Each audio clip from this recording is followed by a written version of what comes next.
I'm going to start this video off with a mild spoiler alert warning. This spoiler alert is for anyone who hasn't read any of the Raylan Givens books, or for anyone who hasn't seen Justified, or who doesn't want to know anything about City Primeval. For those who have read Pronto, Writing the Rap, Fire in the Hole, Raylan, or are just familiar with Elmore Leonard's protagonist Raylan Givens, I won't go too deep into Raylan's entire life, but one thing I will say is that Raylan's life has always been eventful, both on the page and on screen. But seeing as how Justified City Primeval High Noon in Detroit is going to be an extension of Justified, I'm going to focus on Raylan Givens on screen. As stated in my other video, Raylan Givens will be replacing Raymond Cruz in City Primeval. To see the difference, I will compare the two. For starters, Raylan Givens is a U.S. Marshal and Raymond Cruz is a homicide detective. To put that simply, Raymond Cruz solves crimes and Raylan Givens pursues wanted fugitives. Now, at the beginning of City Primeval High Noon in Detroit, it starts off with the murder of a famous judge who a lot of people did not like. Clement Mansell is the suspect in the murder and Raymond Cruz is investigating his death. They also realize that Clement Mansell has committed many other murders before. So Raylan Givens, being a U.S. Marshal, he won't be investigating the death of a judge or anything like that.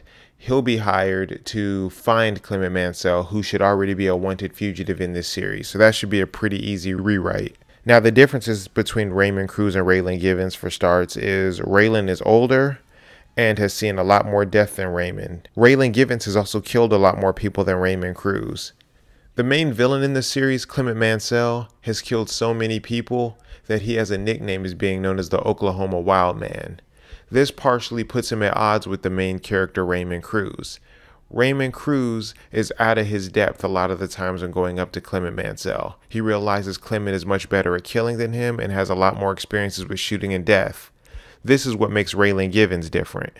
Raylan Givens has just as much, if not more, experience with killing than Raymond Cruz, so he'll be a much more even match for Clement Mansell. Even though Clement Mansell posed a very big threat to Raymond Cruz, for Raylan Givens, he's just another villain that Raylan's going to have to go up against. Now, Clement in the series is portrayed as being somebody who's constantly underestimated. Many people think Clement Mansell is just a dumb country hick, and so a lot of the times he's underestimated for his intelligence. But Clement is actually very smart, smarter than a lot of people give him credit for. And even though Clement is smart, he's no smarter than Boyd Crowder. And even though Clement is good with a gun, he's no better with a gun than Boone was. And because of these other antagonists that Raylan Givens has gone up against, Raylan is much more of an even match for Clement than Raymond was. Now, the big difference between Raylan Givens and Clement Mansell is even though they probably have an equal number of kills under their belt, Clement Mansell definitely enjoys killing more than Raylan ever does. And Clement Mansell is definitely more willing to kill over petty reasons than Raylan Givens ever has been.